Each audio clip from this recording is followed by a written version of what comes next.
इतनी महंगी महंगी गाड़ियां हैं, डिफेंडर है इनके पास। आपको नहीं कह रहे विधायक जी, हम सामान्य बात कह रहे हैं। इनके पास इतने बंगले हैं, इतनी संपत्ति है, इतने बड़े कंपनी है, यहां है वहां है, जमीन है। जीव प्रसन्न भी होता है, होना भी चाहिए, पुरुषार्थ के कारण हुआ है। लेकिन हम आपसे कहें, इन जितनी सामग्रियों को लेकर के आपका परिचय दिया गया ना, ये सभी सामग्रियां यहीं छूट जाने वाली है। ये अक्षुण्ण नहीं हो सकती।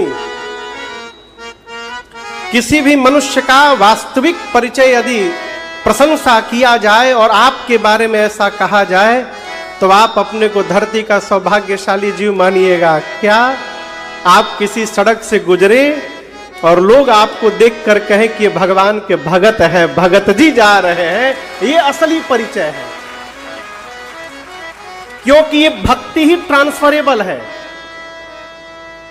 अर्थ प्रधान युग है, अर्थ के बिना व्यवहार नहीं हो सकता। यहां से यदि हमको गांव जाना होगा तो गाड़ी चाहिए, और छोट गाड़ी रही तो भगवाने माली बकल तो डिफेंडर में थे तो बच गए।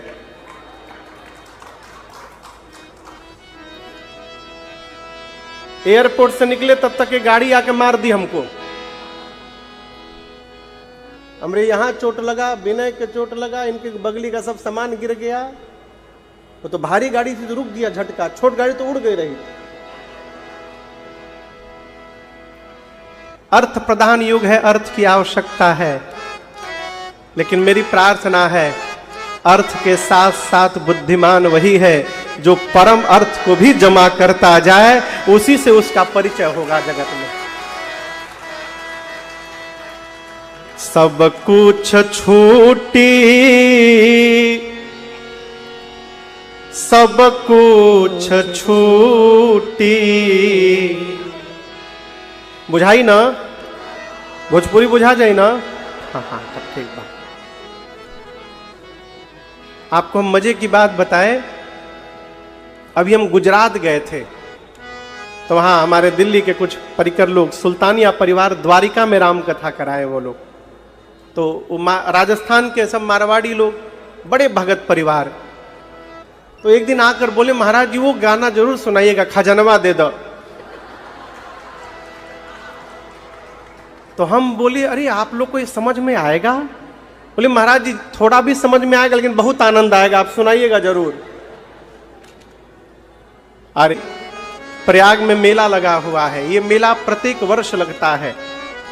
मकर संक्रांति से लेकर 1 महीने तक पूरे देश के ऋषि मुनि आकर तीर्थराज प्रयाग में वास करते हैं, त्रिवेणी जी में स्नान करते हैं, कथा कीर्तन सुनते हैं, सत्संग में भाग लेते हैं और अपने मानव जीवन को धन्य करते हैं। एक वर्ष सभी ऋषि मुनि वहां रहने के बाद जब भरद्वाज जी से विदा लेकर अपने अपने आश्रम लौटने लगे, तो मुनियों में एक मुनि थे जिनका नाम था श्री याज्ञवल्क्य जी। क्या नाम था? याज्ञवल्क्य जी, परम विवेकी। उन्होंने भरद्वाज जी से कहा कि हम विदा लेने आए हैं, अपने आश्रम जाएं। भरद्वाज जी उनके पांव को पकड़ करके बैठ गए, कहे प्रभु आप अभी न जाइए। भरद्वाज राखे पद उनको लेकर के अपने आश्रम गए, सिद्ध दिव्य स्थान पर बिठाए, पांव पखारे, पूजन किए और कहे मुनिवर मैंने अकारण आपको नहीं रोका है, मेरे मन में एक संशय है। याज्ञवल्क्य जी बोले कहिए क्या संशय है? बोले यही तो बात है, मैं जानता हूं कि मेरा संशय आप ही दूर करेंगे, लेकिन उसके बाद भी मैं आपसे पूछ नहीं पा रहा हूं। क्यों नहीं पूछ रहा हूं? भरद्वाज जी कहते हैं मैं जिस सदगुरु का शिष्य हूं उनका नाम है श्री वाल्मीकि ऋषि। भरद्वाज जी के गुरु जी का क्या नाम था? वही वाल्मीकि जी जिन्होंने वाल्मीकि रामायण की रचना की। भरद्वाज जी कहते हैं इतने बड़े सिद्ध महापुरुष के शिष्य होने के बाद भी यदि मैं जो प्रश्न करूंगा आप ये न सोचने लगे कि इतने बड़े गुरु जी के चेला होकर कि इतनी छोटी सी बात इनको नहीं मालूम। इसलिए मुझे लज्जा आ रही है और भय इस बात का है कि कहीं आप ये न मान बैठे कि मैं आपकी परीक्षा लेने के लिए तो प्रश्न नहीं कर रहा हूं, इसलिए मैं भय के कारण पूछ नहीं पा रहा हूं। कहत सो मोहि लागत भय लाजा। परंतु यहां पर सूत्र निवेदन करिए, मैं करूं, आप समझिएगा। जितने छोटे छोटे बच्चे हैं, जीवन में यदि निर्मल विवेक जागृत करना है अपने जीवन में तो छिपाव से बचा जाए। यहां गोस्वामी जी कहते हैं होई न बिमल विवेक उर गुर सन किए दुराव। दुराव, छुपाव नहीं, दुराव। गुर सन किए दुराव। छिपाने में बहुत बल लगता है, हो बहुत बल लगता है। कहो, मैं भरद्वाज जी ने प्रश्न किया, क्या? एकदम सीधा प्रश्न, राम कवन। क्या प्रश्न किया? बोलिए, राम जी कौन है? आप में से कौन है जिसको ये नहीं मालूम कि राम जी कौन है? हाथ उठाइए। कोई नहीं उठा रहा है, यानी सबको मालूम है। एक ठेमाई बस उठाई है, मालूम नहीं कि तारा राम जी के वही। आप सबको मालूम है, इतने बड़े महात्मा हैं, इनको फिर क्यों नहीं मालूम? आगे कहते हैं एक राम जी को मैं भी जानता हूं। कौन राम जी? अयोध्या वाले महाराज श्री दशरथ जी के पुत्र राम। उनकी पत्नी का हरण हुआ, उनको क्रोध आया, युद्ध में जाकर रावण का अंत कर दिए। याज्ञवल्क्य मुनि पूछे, जब जान रहे हैं तो पूछ क्या रहे हैं? भरद्वाज जी बोले, प्रभु जिस राम जी को मैं जानता हूं, क्या शंकर जी भी उसी राम जी का नाम जपते हैं? कि शंकर जी दिन रात राम राम जपते हैं, वो कोई और राम जी हैं, और मैं जिनको जानता हूं ये कोई और राम है। आप लोग बताइए, दोनों एक ही राम है कि दोनों अलग अलग राम है? एक ही है ना? कई लोग इसमें भी भटक रहे हैं, कई लोग। हम एक बार गए एक जगह कथा गाने, पूर्वोत्तर भारत में, आसाम में। तो जो बुलाए थे भैया बड़े भक्त, बड़े अद्भुत व्यक्तित्व, कथा के बड़े रसिक श्रोता कथा कराए थे। जो 6-7 साल पहले की बात है। तो उनके एक जीजा जी आए। ये दुई को जो संबंध है ना, जीजा जी और फूफा जी, अद्भुत है भगवान हो। जीजा जी आए तो उनकी अवस्था 50-55 साल की जीजा जी की। बोले महाराज ये हमारे जीजा जी हैं। बोले बहुत बढ़िया, स्वागतम। उनको मिठाई, चाय पानी, मीठा उठा कुछ बोले, भाई मीठा करे, जीजा जी हैं। बोले महाराज कौन से राम की आप कथा गाते हैं? हमने कहा 10-12 ठे राम जी है का। वो शुरू हो गए, एक राम दशरथ का बेटा, एक राम घट घट में बासी, एक राम का जगत पसारा, एक राम वो, एक राम ये। 10-12 ठे राम जी गिना गए हमको। इनमें से कौन से राम जी की आप कथा गाते हैं? मैं मुस्कुराता रहा। बोलिए बोलिए। बोले मिठाई खा लीजिए आप। मिठाई खा लिए। बोले और मंगाए मिठाई? बोले नहीं, हो गया। चाय नमकीन कुछ? बोले कुछ नहीं चाहिए।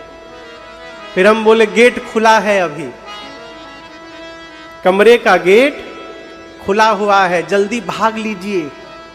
बोले क्यों? हम प्रश्न के उत्तर दीजिए, कौन से राम की कथा गाते हैं? हम बोले 10 राम आप ही लेके टहलिए, राजन के लिए एक ही राम पर्याप्त है जिनकी हम कथा गाते हैं। दूसरे राम की आवश्यकता ही नहीं है हमको। आप गलत समझ गए हैं। सूर्य भगवान पूरब दिशा में नहीं निकलते हैं, आप ये समझ गए हैं। सूर्य कभी पूरब में नहीं निकलते, सूर्य जिधर निकलते हैं उसको पूरब कहा जाता है। एक राम घट घट में बासी, एक राम दशरथ का बेटा, एक राम का जगत पसारा, ये तीन राम नहीं है। कबीर दास जी कहना चाहते हैं वही एक राम है जो दशरथ का बेटा है, वही एक राम का जगत पसारा है, वही एक राम है जो घट घट में बासी है। वो एक राम की बात कर रहे हैं, हम लोग अलग अलग राम मान करके बैठ गए हैं। लेकिन यहां भी वही प्रश्न पूछ रहे भरद्वाज जी, यहां भी भरद्वाज जी वही प्रश्न पूछ रहे हैं। इसका क्या मतलब? प्रश्न पूछने वाले के भाव से पता चलता है कि वो किस लिए प्रश्न कर रहा है। विद्वानों की सभा में मूर्ख भी पूजनीय होता है। कब तक पता है? विद्वानों की सभा में मूर्ख भी वंदनीय पूजनीय होता है। कब तक? जब तक मुंह बंद है वो कर। जैसे मुख खोला सब पता चल जाता है। उसी प्रकार ये जो जिह्वा है ना, ये मुख खोलते पता चलता है कि भीतर भगत बैठा है कि भीतर दुष्ट बैठा है। ये जिह्वा सब बताती है। कल्पना करिए एक दुकान है, दुकान, शटर जिसमें लगा रहता है, शटर बंद है दुकान का, बहुत सुंदर बाहर से सजाया गया है। प्रदीप भैया, दुकान बहुत सुंदर सजा है, बंद है उसका गेट, उसके बाहर कोई साइन बोर्ड नहीं लगा है। आपको कैसे पता चलेगा भीतर क्या मिल रहा है? पता चलेगा भीतर लकड़ी बिकात है, हीरा बिकात है, तरकारी बिकात है, कपड़ा बिकात है, कैसे पता चलेगा? पूछ रहा हूं, बताइए कब पता चलेगा? जब उसका शटर ऊपर किया जाएगा। उसी प्रकार ये दुकान कितनो सुंदर हो जाए, ये जो दुकान है कितनो सुंदर हो जाए, जब तक इसका शटर बंद है पता नहीं चलेगा भीतर क्या बैठा है। जिस दिन शटर खुला हो ये पता चलता है कि भगत जी बोल रहे हैं कि असाधु बोल रहा है। ये जिह्वा पूरा परिचय देती है। कथा में भी कई लोग ऐसे प्रश्न कर देते हैं कि कथा बंद हो जाती है, और कई लोग दुकान में भी बैठकर ऐसा प्रश्न कर देते हैं कि वहां भी 10 मिनट का सत्संग प्रारंभ हो जाता है। यह जिह्वा का परिणाम है। भरद्वाज जी के प्रश्न को सुनकर याज्ञवल्क्य मुनि गदगद हो गए। बाबा कहते हैं, जाग बले का बोले मुस्काए, जाग बले का बोले मुस्काए, तुम्हें विदेता रघुपति प्रभुताए, तुम्हें विदेता रघुपति प्रभुताए, चाहु सुने राम गुण गूढ़ा, चाहु सुने राम गुण गूढ़ा, तिन्हें प्रश्न मनहु अति मूढ़ा,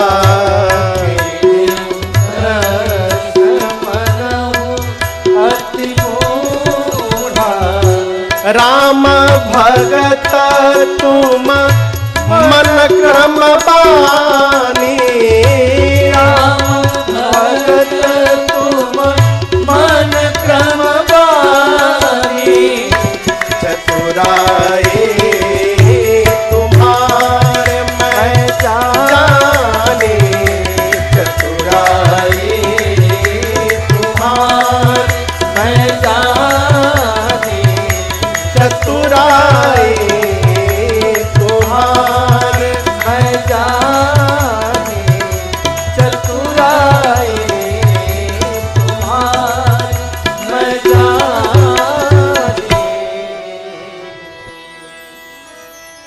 याज्ञवल्क्य मुनि मुस्कुराने लगे, बोले, मैं जान गया कि आप राम जी के भगत हैं। राम भगत तुम मन क्रम बाणी, आप मनसा कर्मणा वचना राम जी के भगत हैं। आप राम जी की गूढ़ कथा सुनना चाहते हैं इसलिए मूढ़ बन करके प्रश्न कर रहे हैं, हैं? हमारे एक चाचा हैं, अब तो नहीं रहे, कहते थे बाबू अपने से बुद्धिमान के सोझा, सोझा समझते हैं ना, हाँ आगे, हाँ। अपने से विद्वान के आगे जीवन में हमेशा मूर्ख बन करके बैठना चाहिए। क्यों?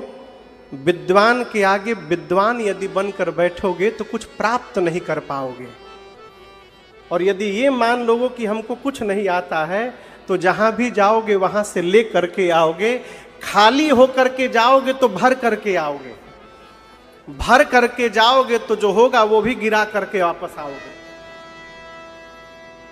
एक बाबूजी हमको बहुत पहले 10-12 साल पहले मिले कथा में, कथा के बाद डायरी पेन लेकर कमरे में आए, बोले महाराज जी 3 घंटे की कथा में आप 10 गलत शब्द बोले हैं आज। पूरा लिस्ट बनाए थे वो बोले तो मैं हंस दिया। बोले हंसे क्यों? हमने बाबूजी अमृत बही रहा था वहां पर, आप अमृत छोड़ के गलती ढूंढने में 3 घंटा बर्बाद कर दिए, हम आपको क्या बोले? जीवन में प्राप्त करना है तो रिक्त अपने को स्वीकार करना पड़ेगा। याज्ञवल्क्य मुनि बोले आप राम जी की गूढ़ कथा सुनना चाहते हैं, चाहहु सुने राम गुण गूढ़ा, इसलिए मेरे सामने किन्हे हूं प्रश्न मनहु अति मूढ़ा। मूढ़ बनकर आपने प्रश्न किया, ये आपकी चतुराई है। चतुराई तुम्हारी मैं जानी,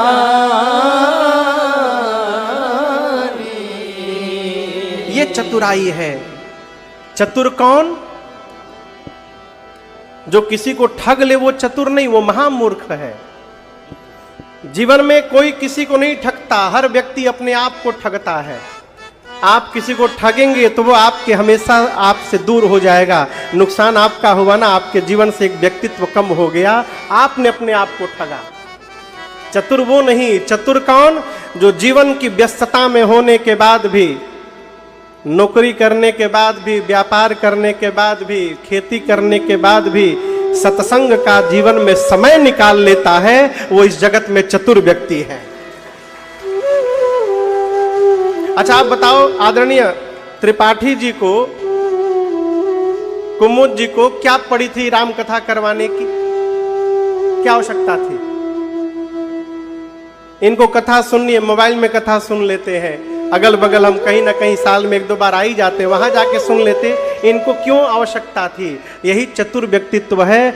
अपने तो सुनता ही है, अपने क्षेत्र को भी ये भगवान सामर्थ्य दिए हैं, अवसर कराता है, ये चतुराई है।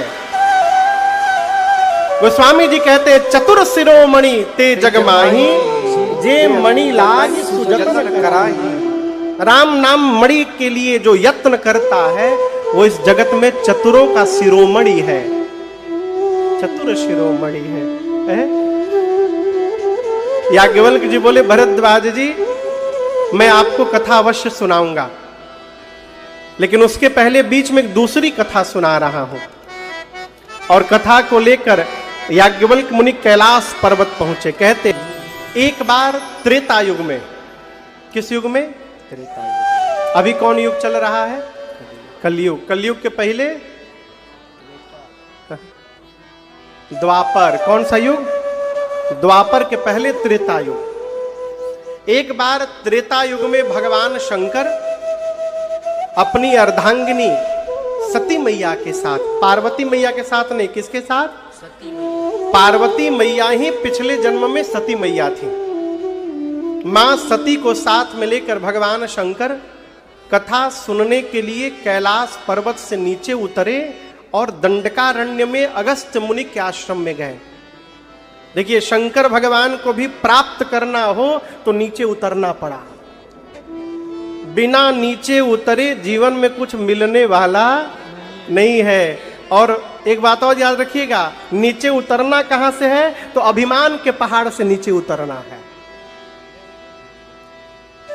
एक एक पद की अंतरा है एक भजन का।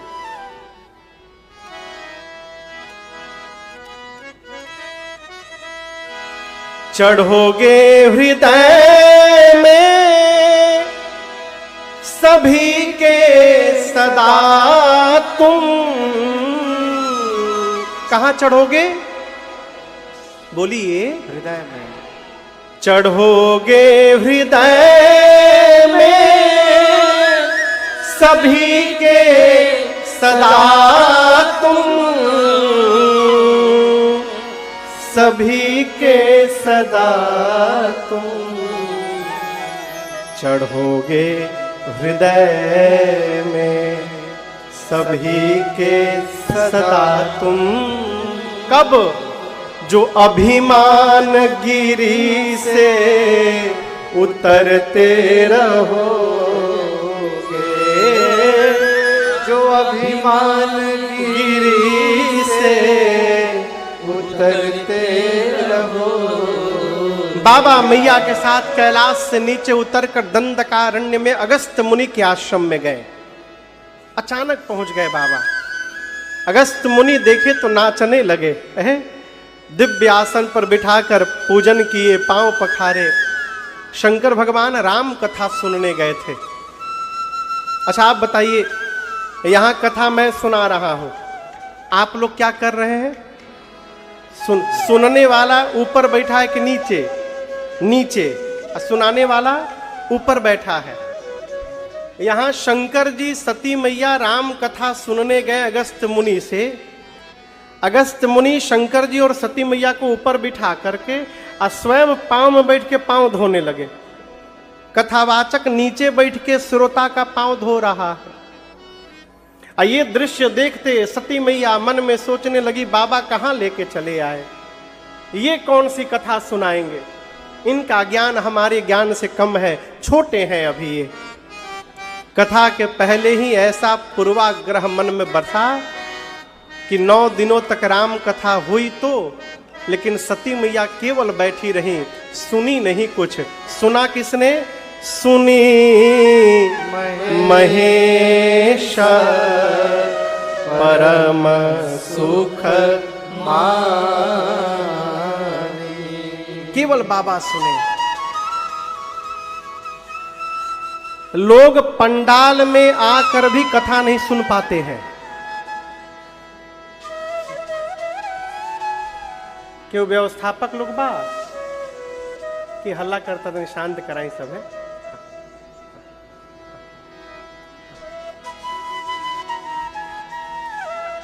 एक जगह हम कथा गाने गए और वहां इतने व्यवस्थापक हो गए थे कि वही अव्यवस्था कर दिए थे। हम यहां का नहीं बोल रहे, दूसरे जगह की बात बता रहे। पूरे पंडाल में खड़े रहते थे लोग बिल्ला लगा के, और कथा चल रही उसी में बोलते थे कोई हल्ला नहीं करेगा। ऐसे चिल्ला चिल्ला के सब बोले, खुदे हल्ला करे सब। हमको अंत में बोलना पड़ा, भैया आप लोग चुप हो जाएंगे तो ऐसी शांति हो जाएगी। देखिए हम बड़े भाव से सुनाने आए हैं यहाँ पर, इसलिए हम ये आशा भी करते हैं कि उसी भाव से आप सुनने का प्रयास भी करेंगे। हाँ तो क्या कह रहे थे, पंडाल में भी बैठकर सभी लोग कथा नहीं सुन पाते। पुराकृत कर्म यदि प्रबल न हो पुण्य का, तो पंडाल में आने के बाद भी जीव सो जाता है। कई लोग आकर कैलकुलेशन करेंगे,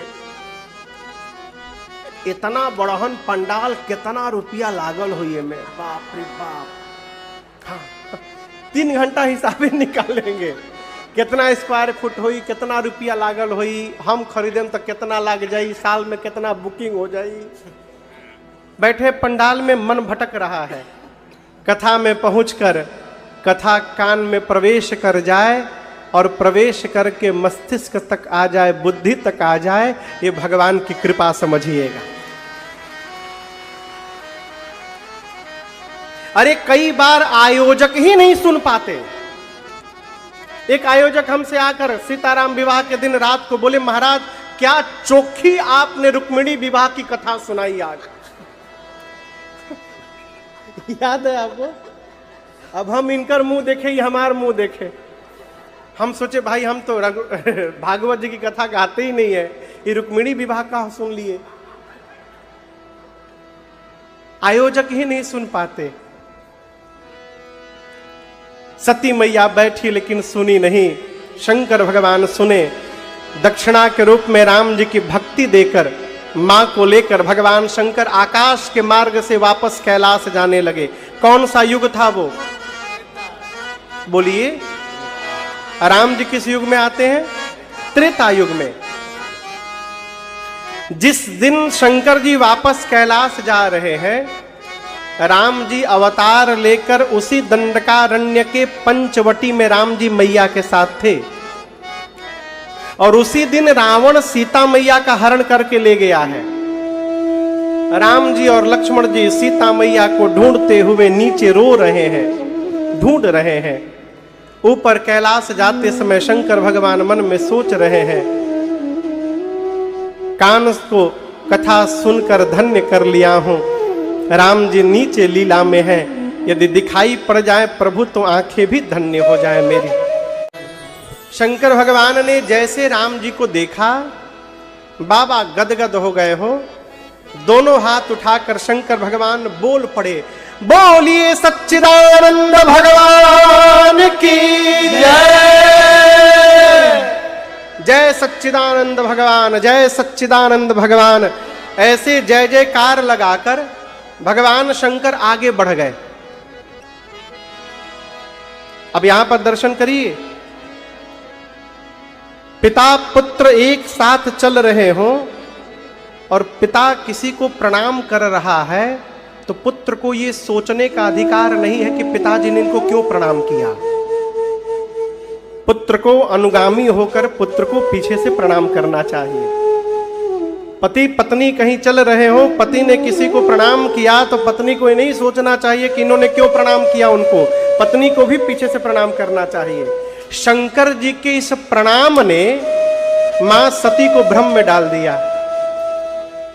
सती मैया सोची जो अपनी पत्नी के लिए रो रहा है वो भगवान है। भगवान भी कहीं रोते हैं का? अब भगवान यदि है तो इनको ये पता नहीं कि मेरी पत्नी कहां होगी। भगवान तो अंतर्यामी ये सब जानते हैं, वो जीव की भांति ढूंढेंगे पत्नी को? नहीं, ये भगवान नहीं हो सकते। शंकर भगवान बहुत समझाए, नाना प्रकार से समझाए, देवी ये मेरे वही भगवान हैं जिनकी कथा अगस्त्य मुनि ने सुनाई थी। लेकिन अनेक प्रकार से समझाने के बाद भी सती मैया के समझ में बात आई नहीं।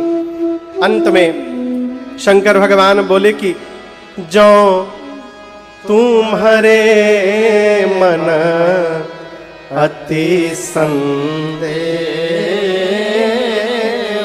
देवी यदि आपको इतना ही संदेह है तो कि न जाए परीक्षा ले। आप एक काम करिए, जाकर परीक्षा ले लीजिए उनकी। हमारे महाराज श्री कहते हैं ना कि घर परिवार में बहुत नहीं समझाना चाहिए, 2-3 बार 4 बार में समझाइए। जिसको समझना होता है 3-4 बार में समझ जाता है। 3-4 बार कहने के बाद भी यदि सामने वाला नहीं समझ रहा है तो 5वीं बार उसको मत समझाइए, अपने को समझाइए का कि अब इनको समझाना नहीं है। काहे नहीं समझाना है? क्योंकि होई ही सोई जो अब राम रचिया। भगवान शिव अपने को समझा लिए कि अब जो होगा सब राम जी की रचना है। बोले मैं इस बरगद के वृक्ष के नीचे बैठा हूं देवी, आप जाइए परीक्षा लेकर आइए। एक श्रोता ने प्रश्न किया, शंकर जी साथ में क्यों नहीं गए? नहीं जाएंगे। क्यों नहीं जाएंगे? सती जी को संशय है ये भगवान नहीं है। शंकर जी को विश्वास है कि ये भगवान है। संशय विश्वास एक साथ नहीं चल सकते। आप कुछ भी कर लीजिए। बाबा ने कहा कि मैं यहां बैठा हूं, आप अपने संशय को दूर करके आइए, फिर अब यात्रा करेंगे साथ में। बरगद के वृक्ष के नीचे बाबा बैठ गए। सती मैया गईं, सोचने लगी क्या करूं कि परीक्षा हो जाए इनकी। बाबा कहते हैं सती मैया, पुनि पुनि हृदय विचार करी, धरी सीता कर रूप, आगे हुई चली पंथ देही, यही आवत नरभू। सती मैया बहुत विचार की, कैसे परीक्षा करूं, निर्णय पर पहुंची। ये अपनी पत्नी सीता को ढूंढ रहे हैं, क्यों न मैं सीता जी का रूप बना लूं। रूप बना के चलती हूं सीता जी का, यदि भगवान होंगे तो जान जाएंगे कि सीता नहीं, ये सती हैं। अब मैं जानती हूं कि भगवान नहीं है, मुझे देखते सीता सीता कह के दौड़ के चले आएंगे। रूप बनाकर राम जी लक्ष्मण जी चल रहे थे, उनके आगे आगे चलने लगी। कौन चलने लगी? सती मैया। राम जी से पहले लक्ष्मण जी ने देखा। लक्ष्मण जी देखते बोले, oh she is not my भाभी। नहीं नहीं, ये मेरी भाभी नहीं हो सकती। क्यों नहीं हो सकती? क्यों नहीं हो सकती? क्या सती मैया चेहरा ठीक से नहीं बनाई थी? एकदम जीरोक्स कॉपी बनाई थी, हूबहू। फिर लक्ष्मण जी कैसे पहचान गए? आप किसी का रूप तो बना सकते हैं, स्वभाव कहां से ले आइएगा? स्वभाव नहीं बदलता है हो, स्वभाव अभाव में भी नहीं बदलता है। स्वभाव जो बन गया वो अंत तक बना रहता है। सती मैया को यह पता ही नहीं था कि सीता मैया कभी भी राम जी के आगे आगे नहीं चलती थी, वो हमेशा राम जी के पीछे पीछे चलती थी। ये आगे आगे चलने लगी। लक्ष्मण जी बोले, नहीं मेरी भाभी नहीं है। राम जी ने देखा, दोनों हाथ को जोड़कर राम जी ने कहा, मैं दशरथ नंदन राम आपको प्रणाम करता हूं। मां, बाबा कहां है? आप अकेले घूम रही हैं जंगल में। कहे वो बहोरी कहाँ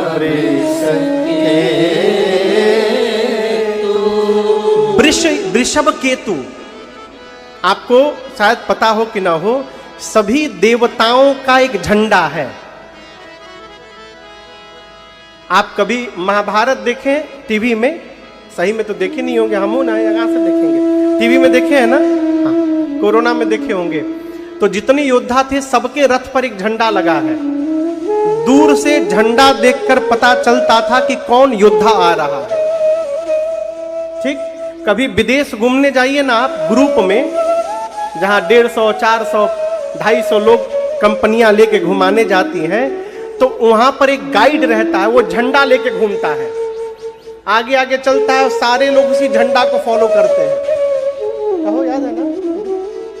झंडा दूर से दिखाई पड़ता है। राम जी बोले, कहे वो बहोरी, पहले तो प्रणाम किया, फिर राम जी बोले, कहां वृषकेतु। वृषभ यानी नंदी, शंकर भगवान के झंडे पर नंदी महाराज बने हुए, धर्म ध्वज है वो। तो यदि पास में नहीं है तो दूर होंगे, लेकिन दूर भी होंगे तो उनका झंडा दिखाई देना चाहिए। वो झंडा दिखाई नहीं दे रहा है। इसका अर्थ है, मां आप अकेले अकेले घूम रही हैं, इस वन में अकेले घूमना उचित नहीं है। सीता को मैंने अकेले छोड़ा, कोई ले गया, आप भी अकेले घूम रही हैं। ऐ सती मैया के पांव के नीचे से धरती खिसक गई। ये तो ब्रह्म है। मैंने भगवान पर संशय कर लिया, अपने पति के वचनों पर अविश्वास उत्पन्न किया। क्या मुख लेकर के जाऊंगी अब उनके सामने? बिना कोई शब्द राम जी से कहे सती मैया लौट कर गई शंकर भगवान के पास। बाबा ने पूछा, कैसे परीक्षण किया ये बताइए। मैया बोल, कछु न परीक्षा लीन गोसाई, कछु न परीक्षा लीन गोसाई, कि प्रणाम तुम्हारे नाई।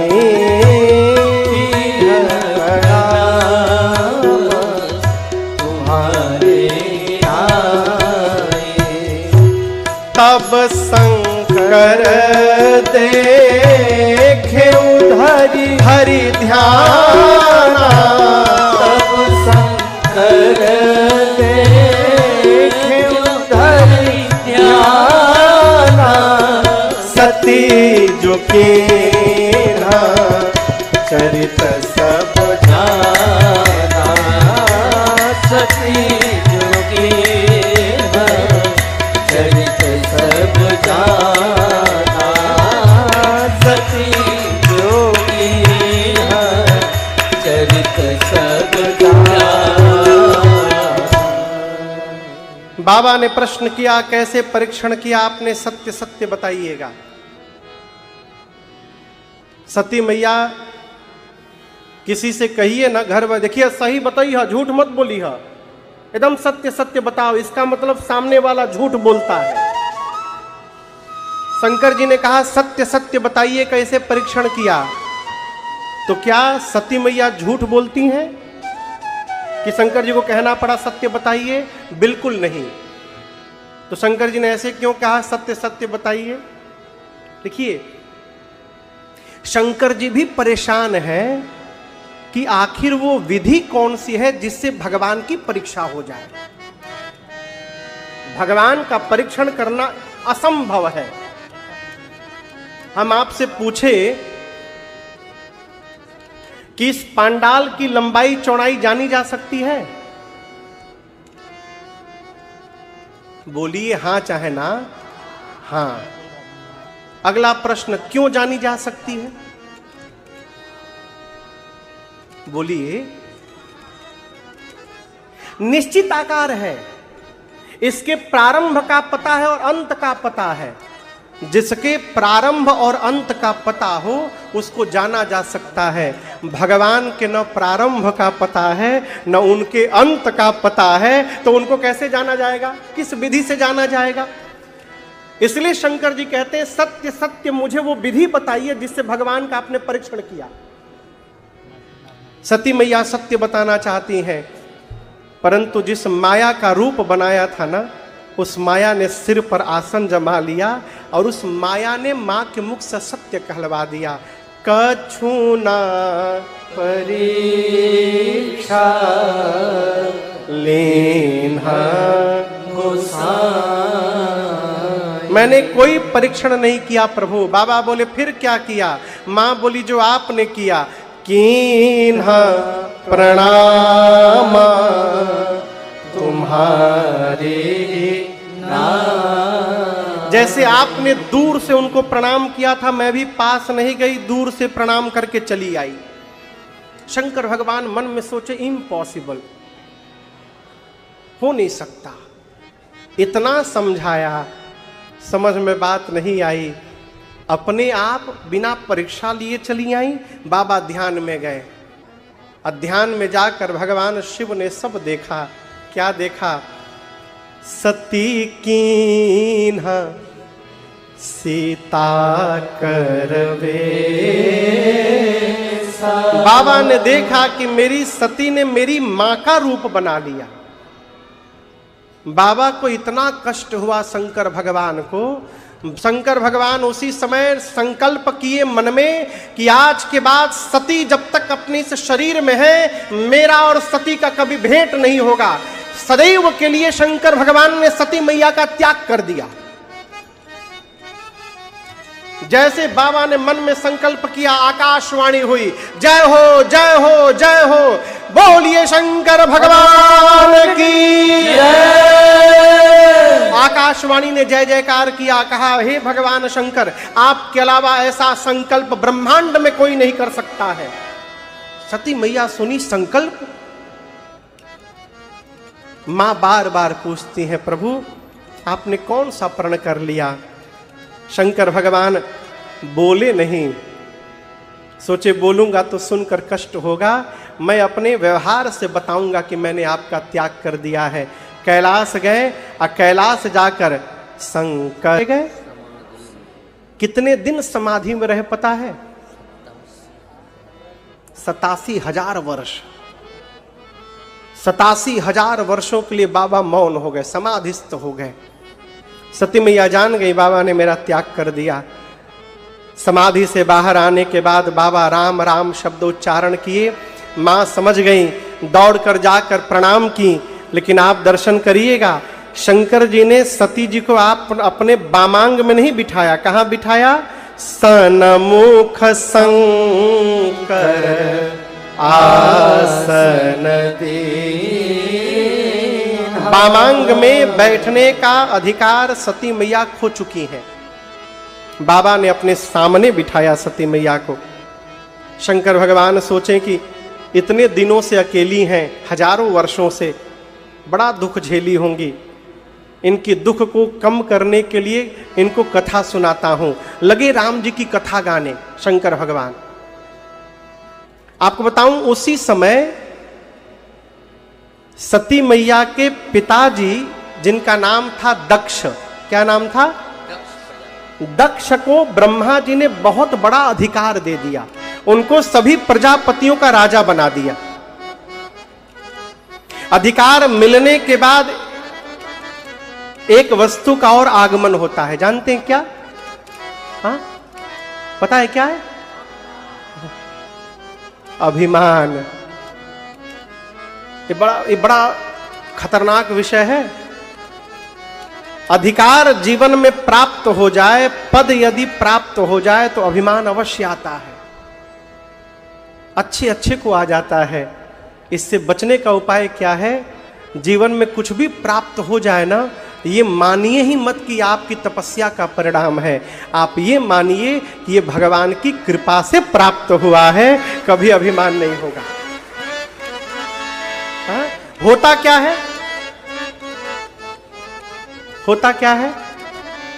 काम बन जाए तो हमार मेहनत, अब बिगड़ जाए तो मेहनत तो किए थे, भगवान को मंजूर नहीं तो क्या किया जाए। हमेशा ये कहते रहिए